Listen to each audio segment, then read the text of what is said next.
오늘의 주요 뉴스입니다. 부산대와 제주대가 의대 증원을 위한 학칙 개정안을 부결한 데 이어 강원대도 의대생 증원 절차를 보류하기로 했습니다.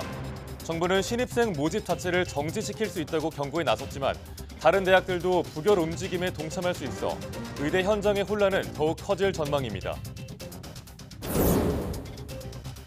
향유고래가 사람과 비슷하게 음성 알파벳을 통해 의사소통한다는 사실이 밝혀졌습니다.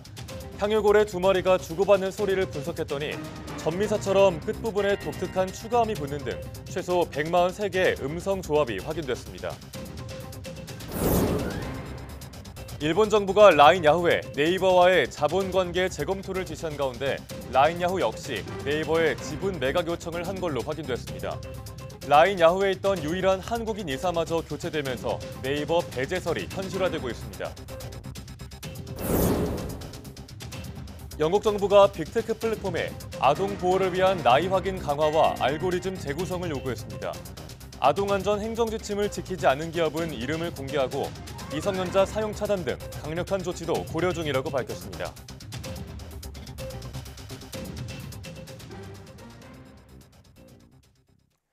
여러분 안녕하십니까? 5월 9일 사이언스 투데이입니다. 부산대와 제주대에서 의대생 증원을 위한 학칙 개정안이 부결된 가운데 강원대학교도 관련 절차를 당분간 보류하기로 했습니다. 강원대 학칙 개정 심의 의결기구인 대학평의원회는 어제 대학본부 요청에 따라 의대생 증원 안건 상정을 철회했습니다. 대학본부는 부산대와 제주대에서 잇따라 학칙 개정이 무산되자 법원에서 심리 중인 의대생 증원 처분 집행정지 항고심 결과를 지켜본 뒤 안건을 다시 논의하기로 한 걸로 파악됐습니다. 앞서 부산대는 그제 교무회의에서 제주대는 어제 교수평의회와 대학평의원회에서 각각 정부 방침에 따른 의대생 정원 확대 학칙 개정안을 논의했지만 모두 부결됐습니다. 이에 따라 교육부는 정부 정책에 따르지 않으면 모집 정지까지도 가능하다고 경고했는데요. 직접 들어보시죠. 대학별 의대 정원은 교육부 장관이 정하는 사항에 따라야 하며 이를 따르지 않는 경우 고등교육법 제60조에 따라 시정명령 등이 가능합니다. 조치 사항 중에 하나가 모집 정원 정지인데 정지에 대해서는 교육부 장관이 행정처분위원회를 통해서 결정을 하도록 되어 있습니다. 국립대 교수들이 정부가 의대 정원 확대만 몰두해 기존 의료와 교육 시스템을 흔들고 있다고 비판했습니다. 거점 국립대학교 교수회 연합회는 오늘 시국 성명을 내고 현 정부가 의대 정원 확대와 관련해 각 대학의 합법적인 의사 결정조차 무시하면서 전방위적인 압력을 행사하고 있다고 주장했습니다. 이어 의료개혁 추진이 아무리 시급해도 절차적 정당성과 의료계의 전문성, 대학의 자율성은 반드시 지켜져야 한다고 강조했습니다. 이를 위해 정부는 목표치에 연연하지 말고 의대 정원을 추가 조정하고 전공의와 의대생들은 국민과 환자를 위해 병원과 대학으로 복귀하라고 촉구했습니다. 국립대 의대생들이 정부의 의대 증원 방침에 반발하며 대학 총장 등을 상대로 낸 가처분 신청이 또 받아들여지지 않았습니다. 서울중앙지방법원은 어제 경북대와 경상대, 부산대, 전남대, 충남대 학생 1,786명이 각 대학 총장 등을 상대로 대입 전형 시행계획 변경을 금지하라며 낸 가처분 신청을 기각했습니다. 앞서 의대생들은 대학이 입학 정원을 변경하면 교육의 질이 현저하게 떨어질 수 있다며 가처분 신청을 제기했습니다. 해당 재판부는 지난달 30일에도 강원대와 제주대, 충북대 의대생이 낸 가처분 신청을 기각했습니다. 강원 지역에서 올해 첫 중증 열성 혈소판 감소 증후군 SFTS 확진 환자가 발생했습니다. 강원도 보건환경연구원은 최근 도내에 거주하는 80대 남성 A씨가 SFTS 양성 판정을 받았다고 밝혔습니다. A씨는 자택 근처에서 밭일과 고사리 채취 등 야외 활동을 했고 지난 1일부터 근육통과 구토, 의식 저하 증상을 호소한 뒤 현재 춘천 지역 병원에서 치료 중입니다. SFTS는 바이러스를 보유한 참진드기에 물려 감염되며 이번에 발생한 환자는 지난달 경북과 제주에 이어 전국에서 3번째입니다. 영유아에게 치명적일 수 있는 백일의 환자가 유럽 전역에서 급증한 걸로 나타났습니다. 유럽 질병관리예방센터는 유럽연합과 유럽경제지역 전역에서 지난해 1월부터 올해 4월까지 백일의 발병이 6만 건 가까이 보고됐다고 밝혔습니다. 이는 2021년과 2022년 발병 건수를 모두 합친 것보다 10배 많은 수치입니다. 코로나19 팬데믹을 겪으며 사람들의 면역력이 전반적으로 떨어진 데다 이동 제한으로 백일해가 덜 유행했던 것 등이 발병 건수가 급증한 원인으로 분석됩니다. 유럽 질병관리예방센터는 6개월 미만 아기는 백일해에 걸리면 특히 위험하다며 백신 접종이 필수적이라고 강조했습니다. 백일해는 보르데텔라균에 의해 발생하는 호흡기 감염병으로 발작적으로 심한 기침을 보이는 게 특징입니다. 동물의 언어는 미지의 영역이죠. 그런데 뇌가 사람의 6배 정도 크고 사회활동을 하는 향유고래가 사람과 비슷한 음성 알파벳을 통해 소통하는 연구 결과가 나왔습니다. 장하영 기자입니다. 모스 부호처럼 딸깍딸깍. 향유고래가 의사소통을 위해 내는 소리입니다. 이 소리가 사람의 언어와 비슷한 구조를 갖고 있다는 연구 결과가 나왔습니다. 향유고래 2마리가 주고받는 소리를 분석했더니 2초 이내의 클릭 소리 묶음인 코다가 일정한 템포와 리듬을 이뤘습니다. 사람 언어의 전미사처럼 끝부분에 독특한 추가 클릭 소리가 붙기도 했습니다. 이런 소리 구조는 대화 맥락에 따라 변주됐는데 연구팀은 최소 143개 조합이 자주 나타났다며 향유고래만의 음성 알파벳을 제안했습니다. Sperm whale codas are more like an alphabetic system than a pictographic system, which was kind of the picture that we had before. That all of these different codas that we see are actually built by combining a comparatively simple set of smaller pieces. 이번 연구는 도미니카 국립 향유고래 보호구역 안에 있는 고래 60여 마리의 울음소리를 분석한 결과입니다. 수컷의 몸 크기가 45톤에 달하는 향유고래는 심해 1000m 이상 잠수할 수 있는데 무리지어 사냥하고 잠자고 생활합니다. 고래 기름 때문에 대량 포획돼 멸종 위기에 몰렸었지만 특유의 울음소리, 압도적인 뇌 크기로 현재는 집중 연구 대상이 됐습니다. They actually dive deeper than modern nuclear attack submarines. And they do that by carrying the largest brain on the planet, the largest brain that has ever existed. 연구팀은 소리의 구조만 파악했을 뿐 의미를 밝혀낸 건 아니라며 앞으로 고래의 소리뿐만 아니라 행동까지 함께 파악해 맥락을 이해할 계획이라고 밝혔습니다. YTN 장하영입니다. 지난주부터 브라질 남부에 쏟아진 폭우로 숨지거나 실종된 사람이 220명을 넘겼습니다. 피해가 집중된 히우그란디도술주는 이번 폭우 홍수로 현지 시간 8일 정오까지 최소 100명이 숨지고 128명이 실종됐다고 밝혔습니다. 부상자도 372명 발생했고 집을 잃은 이재민도 23만 명을 넘겼습니다. 현지 기상당국은 우박을 동반한 돌풍이 불 것으로 예보해 피해는 더 커질 수 있습니다. 윌리엄 루토 케냐 대통령이 최근 계속된 폭우로 숨진 희생자 238명을 애도하기 위해 이달 11일 임시 공휴일로 선포했습니다. 루토 대통령은 현지 시간 8일 이같이 밝히면서 임시 공휴일엔 기후변화의 부정적 영향을 줄이기 위해 전국적으로 나무 심기 운동을 펼칠 거라고 덧붙였습니다. 또 애초 지난달 29일로 예정됐다가 폭우로 미뤄진 각급 학교 개학일을 오는 13일로 발표했습니다. 케냐 정부는 전국에서 학교 1000여 곳이 폭우와 홍수로 영향을 받았다며 보수 공사를 위한 자금을 따로 마련했다고 설명했습니다. 이와 함께 주요 수력 발전용 댐의 수위가 위험한 수준으로 높아져 홍수 취약 지역과 대민근 주민을 강제로 대피시키고 있습니다. 케냐에선 우기가 시작된 3월 중순 이후 엘니뇨에 따른 극심한 폭우로 곳곳에서 홍수가 이어지며 지금까지 238명이 숨진 걸로 집계됐습니다.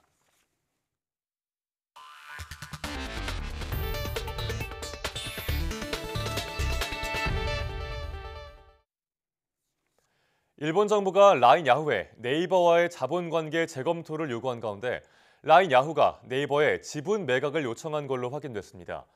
라인 야후에 있던 유일한 한국인 이사진마저 교체되면서 라인에서 네이버가 배제되는 것이 현실화되고 있다는 우려가 나옵니다. 도쿄에서 김세호 특파원의 보도입니다. 일본 총무성이 라인 야후의 네이버의 자본관계 재검토를 거듭 요구한 가운데 라인 야후는 네이버의 자본 변경을 강하게 요청했다고 밝혔습니다. 我々からの要請内容で言いますと、おっしゃる通り、ソフトバンクがマジョリティを取る形での変更というのが大前提となります。 라인 야후의 모 회사 A홀딩스는 네이버와 일본 소프트뱅크가 절반씩 지분을 가지고 있는데 네이버의 지분 매각을 사실상 요청한 겁니다. 이어 네이버에 대한 업무 위탁도 끝내겠다는 점도 분명히 했습니다. 委託の終了は基本全部していくという方向性になりますので、ネイバーとの関係性というのは非常に事業面でも非常に薄くなっていくというか。 이와 함께 유일한 한국인 이사였던 신중호 최고 제품 책임자를 새 이사회에서 퇴진시키고 구성원 전원을 일본인으로 채웠습니다. 일본 총무성은 라인 야후의 두 차례 행정 지도를 통해 네이버와의 자본관계 재검토를 요구한 데 대해 지분 매각 압박이 아니라고 강조했지만 결국 네이버가 라인에서 배제되는 것이 현실화되고 있다는 우려가 커지고 있습니다. 이에 대해 우리 정부는 한국 기업이 부당한 대우를 받지 않는 데 최우선 가치를 두고 대응하겠다고 밝혔습니다. 그러면서 라인 야후 문제에 대한 입장은 매우 강경하다면서 외교부를 비롯한 관계부처와 긴밀히 협의하고 있다고 설명했습니다. 도쿄에서 YTN 김세호입니다. 영국의 페이스북과 인스타그램, 틱톡 등 빅테크의 플랫폼에 나이 확인을 강화하고 알고리즘을 통제하라고 경고했습니다. 영국 통신미디어 규제당국인 오프콤은 지난해 10월 제정된 온라인 안전법 시행을 위한 아동안전 행정지침을 발표했습니다. 새 지침에 따르면 각 플랫폼은 어린이가 자살이나 자해, 음란물, 섭식장애 등과 연계된 유해 콘텐츠를 보지 못하도록 사용자 연령 확인을 강화해야 합니다. 또 사용자 식별을 강화하고 어린이 사용자의 개인 맞춤형 피드에서 유해 콘텐츠를 차단하거나 줄이도록 알고리즘을 재구성해야 합니다. 또 이를 어긴 기업의 이름은 공개된다며 미성년자 사용 자체를 차단하는 등 더욱 강력한 조치도 고려될 수 있다고 말했습니다. 전기차업체 테슬라가 주행보조 기능과 관련해 사기를 저지른 혐의로 검찰 수사를 받고 있다고 로이터 통신이 보도했습니다. 로이터는 미 연방검찰이 테슬라가 주행보조 기능 오토파일럿과 풀 셀프 드라이빙 시스템을 소개하면서 소비자나 투자자를 속였는지를 집중적으로 수사하고 있다고 전했습니다. 이어 검찰이 테슬라에 금융사기와 증권사기를 적용하는 걸 검토하고 있다고 덧붙였습니다. 테슬라 차량에 기본적으로 장착된 오토파일럿과 테슬라가 추가로 판매하는 풀 셀프 드라이빙은 조향과 제동, 차선 변경 등을 도와주지만 완전 자율주행 시스템은 아닙니다. 하지만 일론 머스크 테슬라 CEO는 테슬라 차는 스스로 주행한 뒤 주차 공간을 찾는다거나 운전대를 건드리지 않아도 이동할 수 있게 해줄 것이라고 말했습니다. 정부가 제조업 현장에서 인공지능을 활용한 최첨단 자율공장 모델을 구축하기 위해 올해 1,000억 원 이상의 예산을 투입합니다. 산업통상자원부는 업종별 AI 자율제조 공장 모델을 구축해 제조업 생산성을 20% 이상 끌어올리는 AI 자율제조 전략 1.0을 발표했습니다. 산업부는 이를 위해 먼저 200대 AI 자율제조 선도 프로젝트를 추진하고 올해 지역 특화산업 등 10대 프로젝트를 우선 선정해 100억 원을 지원하기로 했습니다. 또 2030년까지 자동차와 전자, 기계 등 업종별 첨단 AI 자율 제조 공장 모델을 구축해 민간 기업이 도입할 수 있도록 공개한다는 방침입니다. 미국의 중국산 흑연 관련 제재를 2년 유예하며 일단 우리 배터리 자동차 업계가 한숨을 돌린 가운데 정부는 관련 공급망 자립화에 올해 9조 7천억 원의 정책 금융을 지원하기로 했습니다. 안덕근 산업통상자원부 장관은 LG에너지솔루션과 SK온, 삼성 SDI 등 배터리 업체와 현대자동차 등 완성차 업체 관계자들과 만나 이 같은 관련 대응 방안을 논의했습니다. 정부는 공급망 자립화를 위해 올해 9조 7천억 원의 정책 금융과 세제 및 인프라 지원을 강화하고 인도태평양 경제 프레임워크 등 정부 간 협력 채널을 통해 광물을 확보하기 위한 기업 활동도 지원할 예정입니다. 또 리튬 메탈 배터리와 실리콘 음극재 등 흑연 대체 기술 개발에도 지원을 확대한다는 방침입니다. 하루 최대 5,000대의 수소버스를 충전할 수 있는 세계 최대 규모의 액화수소 플랜트가 인천에 들어섰습니다. 특히 액화수소는 기체수소에 비해 부피가 800분의 1로 작아 운송효율이 10배 이상 높은 데다 생산 과정에서 탄소 배출이 없다는 장점이 있습니다. 강태욱 기자의 보도입니다. 석유화학에서 발생하는 부생 수소를 액화수소로 만드는 공장이 준공됐습니다.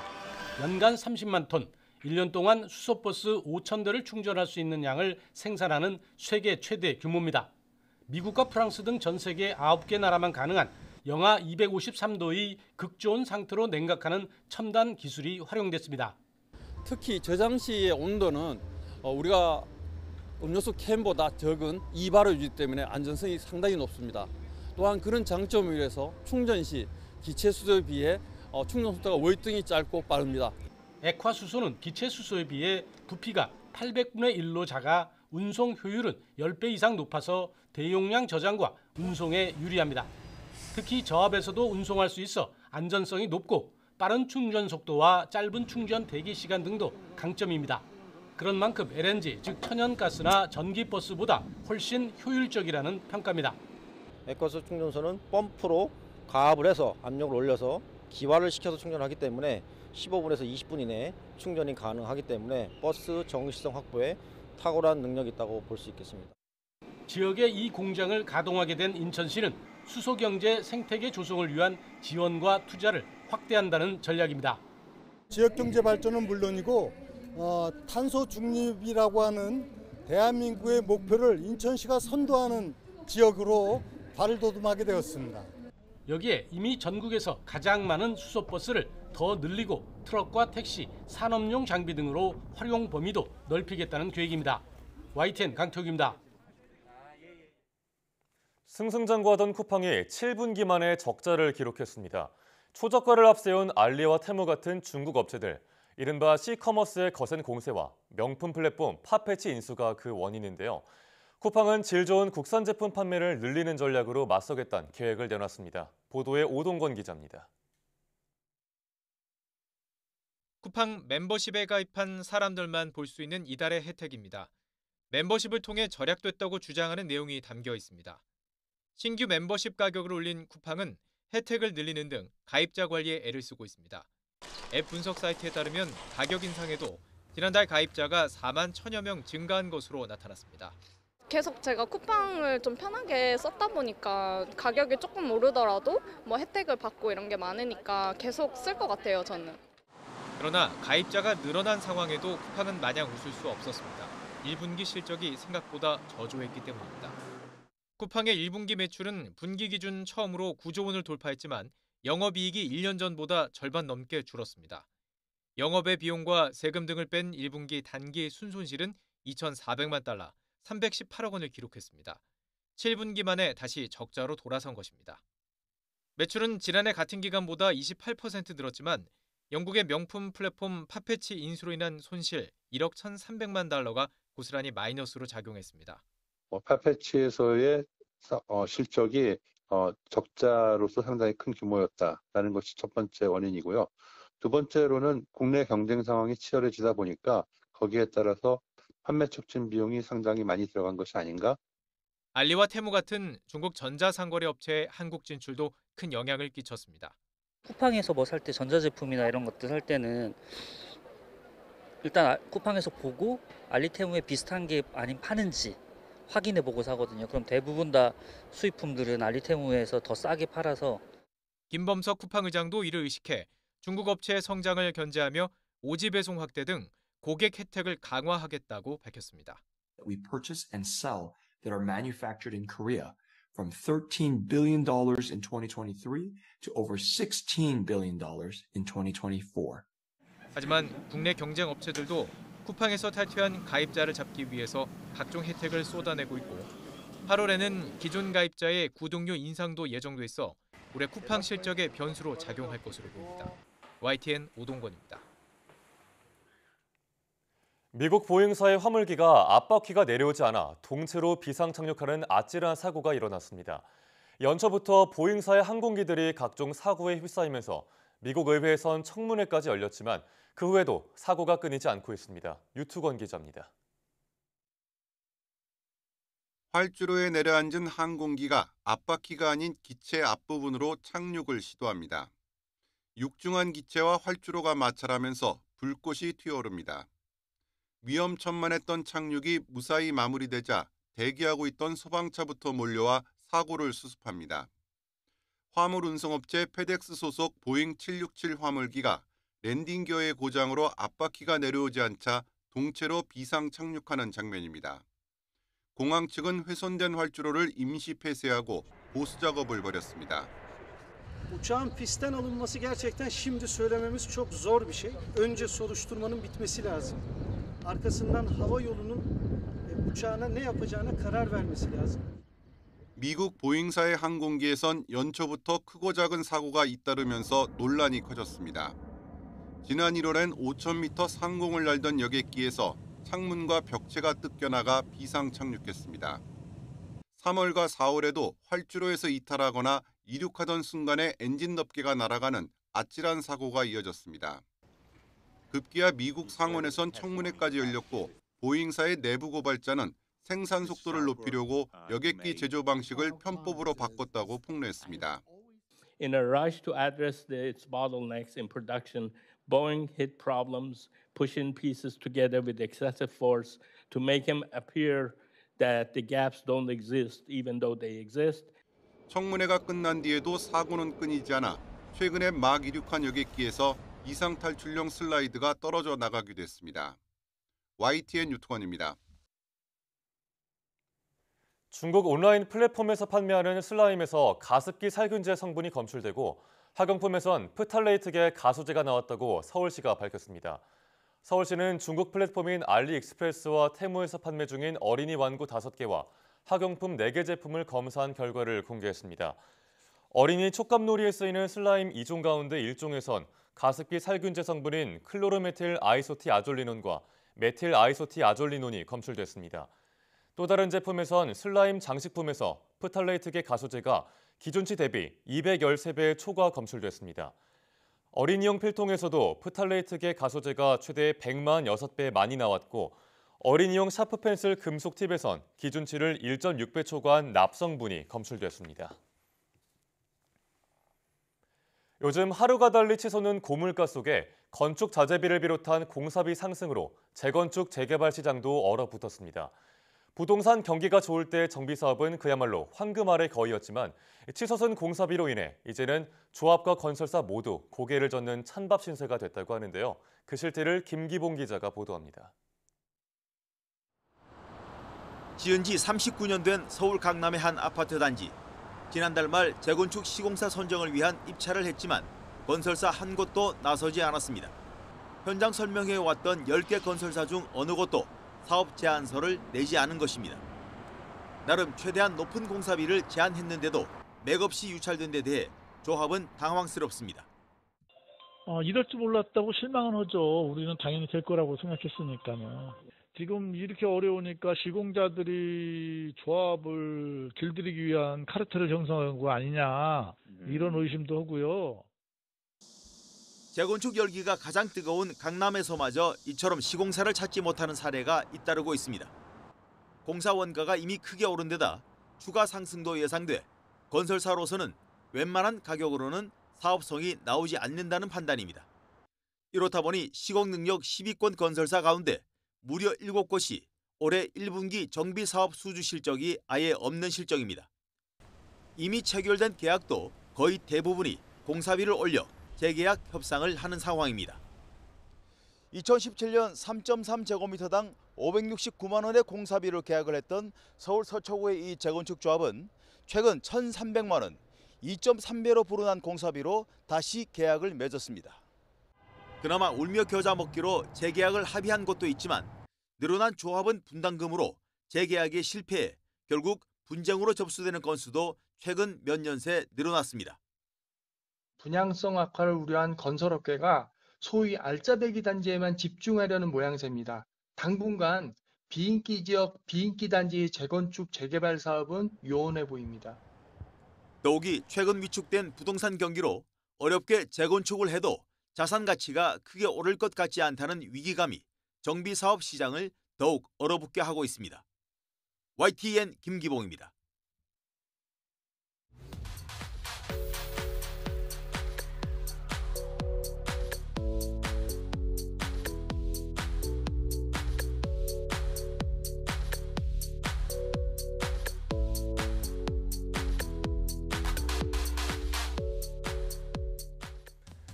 올해 세 번째 열성혈소판 감소증후군 SFTS 확진 환자가 나왔다는 소식 전해드렸죠. 참진드기가 매개인 질병인 만큼 무엇보다 참진드기에 물리지 않는 게 중요합니다. 공원이나 숲에 가실 땐 긴 소매와 긴 바지를 착용해 피부 노출을 최소화하고 또 수풀이 우거진 곳은 가급적 피하시는 게 좋겠습니다. 뉴스 마칩니다. 고맙습니다.